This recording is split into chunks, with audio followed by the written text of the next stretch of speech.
તો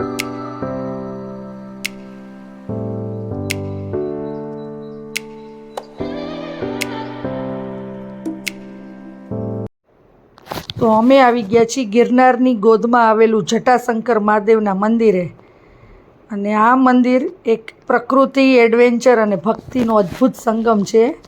અને ત્યાં ગિરનારની પર્વતમાળાની પાછળ ગાઢ જંગલની વચ્ચે આ મંદિર આવેલું છે. અને શિવ ભક્તો અને ટ્રેકિંગના શોખીનો માટે આ સ્વર્ગ સમાન છે. તો આ મંદિરની મુલાકાત એક અચૂક લેવી તમારે એકવાર તો.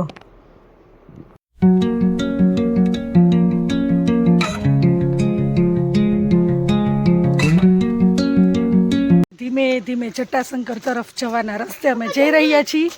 અને આજુબાજુ તો જંગલ જ છે. અને ધીમે ધીમે જાય છીએ. હર હર મહાદેવ, હર હર મહાદેવ, ભોળા શિવ શંભુ. અને વાનીને તો જો આપણે રેનકોટ પહેરાવી દીધો છે, કેમ કે વરસાદના ઝાપટા ચાલુ જ છે.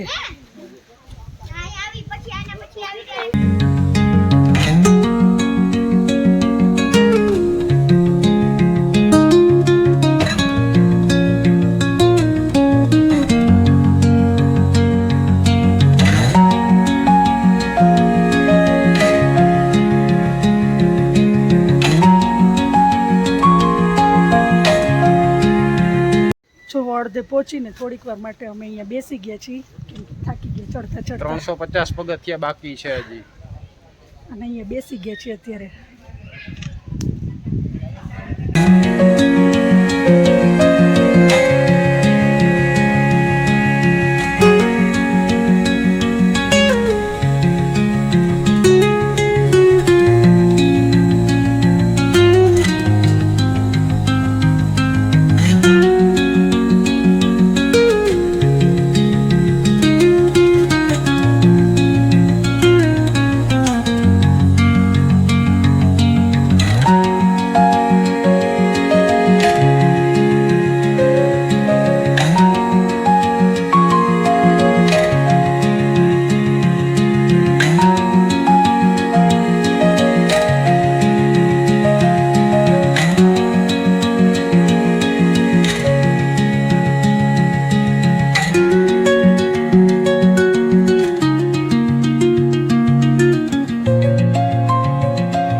અને ફાઇનલી જુઓ મંદિરની અમે ઉપર ટોચ ઉપર પહોંચી ગયા છીએ.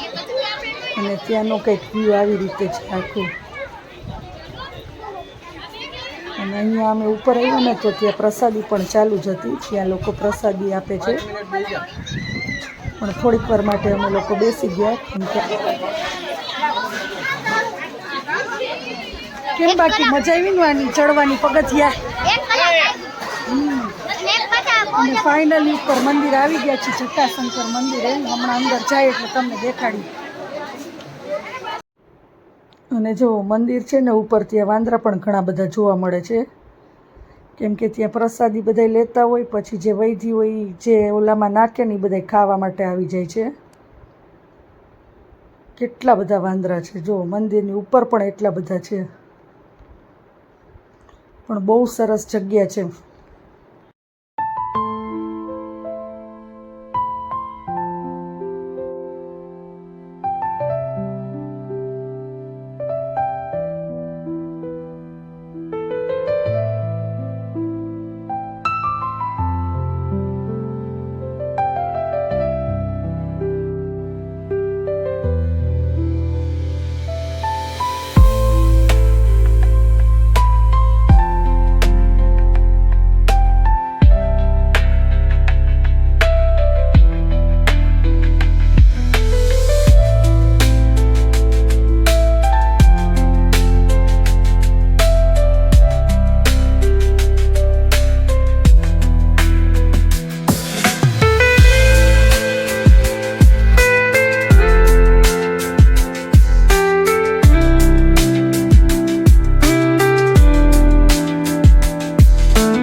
આ છે જટાશંકર મહાદેવનું મંદિર અને એની ઉપરનો વ્યૂ જોવો, આખા પર્વતની સાથે વાદળો ટકરાય છે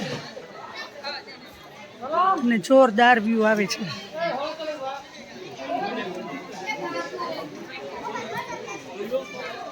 તો ફાઇનલી મારી ઈચ્છા પૂરી થઈ ગઈ. શ્રાવણ મહિનાના પવિત્ર દિવસે આપણે જટાશંકર મહાદેવના દર્શન કરી લીધા છે.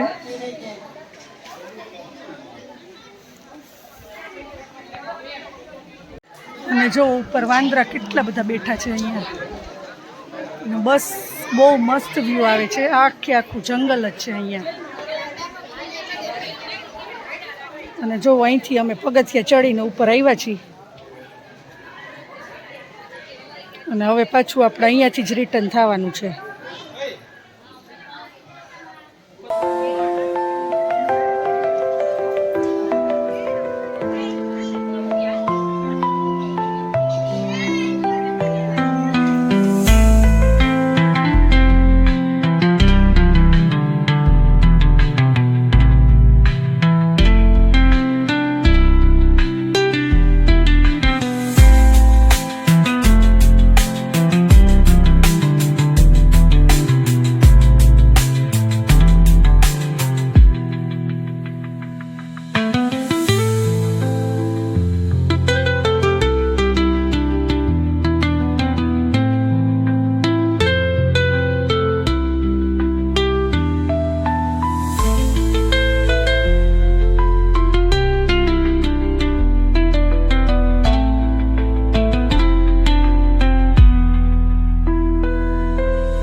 અને હવે અમે આવી ગયા છીએ દામોદર કુંડ.